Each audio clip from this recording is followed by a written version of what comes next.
लाहौर में हमारा एक सेशन हो रहा था।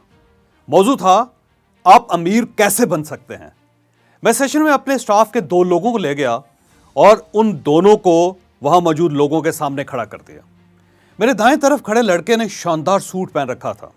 ब्लैक सूट था, सफेद शर्ट थी, सुर्ख टाई लगी हुई थी, सर पर जेल था, सलीके से बाल बने हुए थे और जूते भी जबरदस्त पॉलिश से चमक रहे थे। जबकि बाएं तरफ खड़े लड़के ने मैली सी शलवार और कमीज पहन रखी थी।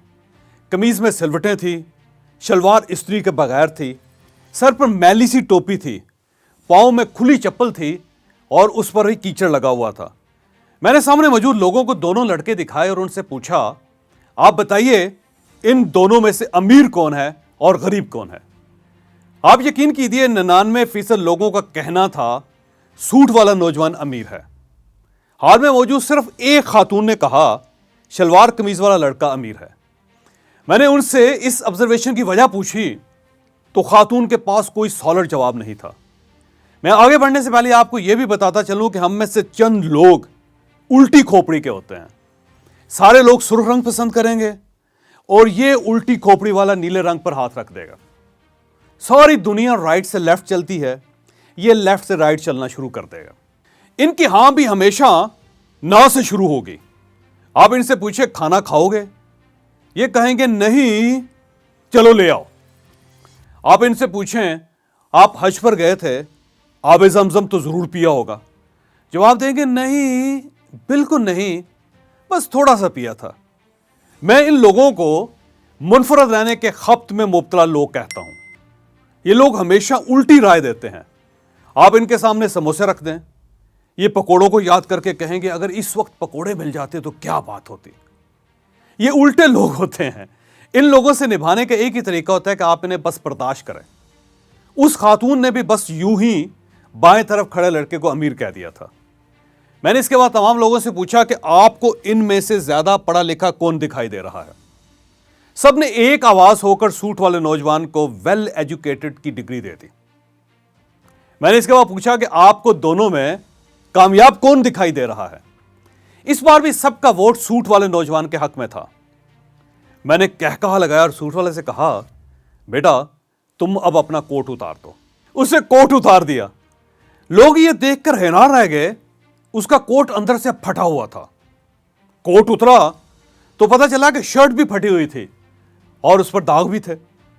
टाई भी डिफेक्टेड थी और उसने ये टाई लंडे से 10 रुपए में खरीदी थी।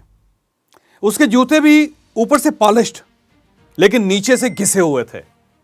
मैंने उससे तालीम पूछी। आप ये देखकर हैरान होंगे, बल्कि ये सुनकर हैरान होंगे कि वो अंडर मैट्रिक था और उसकी कामयाबी की हालत यह थी कि वो हमारे दफ्तर में टी बॉय था। मैंने इसके बाद शलवार कमीज वाले लड़के से पूछना शुरू किया। उसने बताया कि उसने बर्बरी की 50,000 रुपए की टोपी पहन रखी है।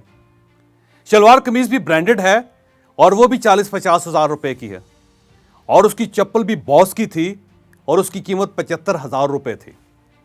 लड़के की तालीम भी एमबीए थी और वो 100 लोगों की बड़ी कंपनी भी चला रहा था। मैंने इसके बाद शोरका से पूछा, वो क्या चीज है जिसने आपको गरीब, कम पढ़े लिखे टी बॉय को अमीर और पढ़े लिखे कामयाब लड़के को गरीब समझने पर मजबूर कर दिया था। सबका एक ही जवाब था, हुलिया, ड्रेसिंग।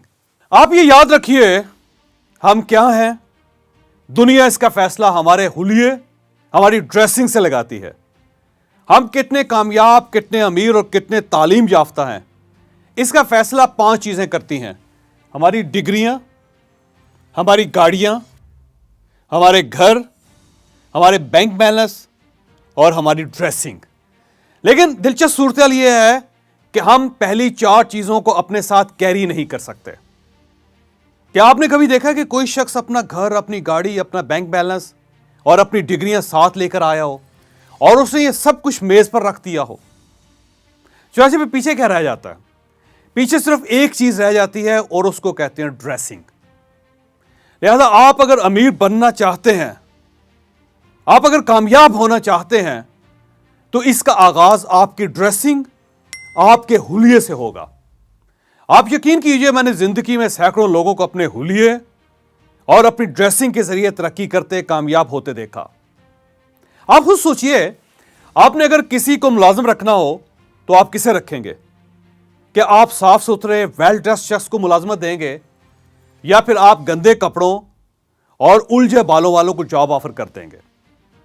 आपने अगर इसी तरह कोई चीज खरीदनी हो तो आप किससे खरीदेंगे? क्या आप गंदे सेल्समैन की तरफ जाएंगे, या फिर आप साफ सुथरे से चीजें खरीदेंगे? यकीनन आप साफ सुथरे से ही चीजें खरीदेंगे। लिहाजा आप यकीन कीजिए, मैंने पूरी जिंदगी किसी वेल ड्रेस्ड, किसी साफ सुथरे और किसी अच्छे हुलिये के शख्स को बेरोजगार और नाकाम होते नहीं देखा। ये लोग बिलाखिर अमारत तक पहुंच कर ही रहते हैं, ये बिलाखिर कामयाब होकर ही रहते हैं। चुनांचे मैं अपने सेशंस में अक्सर लोगों से कहता हूं कि कामयाबी और अमारत, ये दोनों एक खूबसूरत और सेंसिटिव चिड़ियां हैं। ये हमेशा साफ सुथरे और खूबसूरत दरख्तों पर बैठती हैं। आप खुद को खूबसूरत और साफ सुथरा बना लीजिए, कामयाबी और अमारत की सारी चिड़ियां आकर आपके कंधे पर बैठ जाएंगी। आप पहले खुद को अपनी पर्सनैलिटी के जरिए अमारत और कामयाबी के लायक तो साबित करें। आप दुनिया को यह तो बताएं कि आप अमीर हैं, आप कामयाब हैं, बस आपके पास अभी पैसा नहीं आया, बस आपके लिए अभी ताली नहीं बचे। आप यकीन कीजिए, आप अपनी ड्रेसिंग अच्छी कर लें, इंशाअल्लाह वो वक्त जरूर आएगा जब आपके लिए ताली भी बजेगी और आपके पास पैसा भी आ जाएगा। चुनांचे मेरा आपको मशवरा है, आप वो हैं जो आप दिखते हैं। आप अमीर बनना चाहते हैं तो पहले आप अपना हुलिया, अपनी ड्रेसिंग अमीरों जैसी कर लें। दौलत आपसे ज्यादा दिन दूर नहीं रह सकेगी। आपको अगर यह वीडियो पसंद आई तो आप ये किसी न किसी के साथ जरूर शेयर कीजिएगा। यह सदका जारिया है, ये इंशाअल्लाह किसी न किसी का माइंड जरूर चेंज करेगी।